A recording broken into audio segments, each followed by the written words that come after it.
Ang paghahandog sa Panginoon ay pagpapahayag ng pasasalamat, pagsunod, pagpupuri, at pagsamba sa Diyos na pinagmumulan ng lahat ng bagay.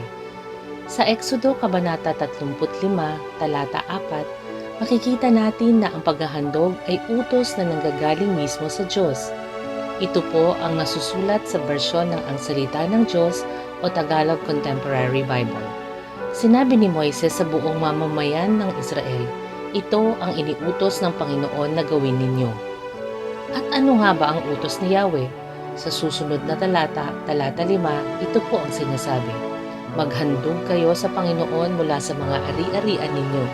Maghandog ng maluwag sa inyong puso ng mga ginto, pilak, tanso.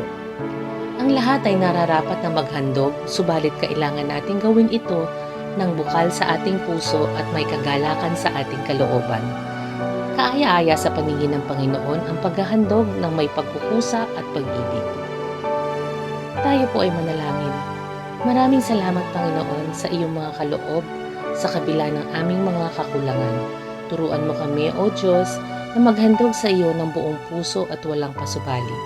Dalangin namin na bigyan mo kami ng sapat na talino at pangunawa upang magampanan namin ang aming tungkulin bilang anak ng Diyos. Amen. Magandang araw po!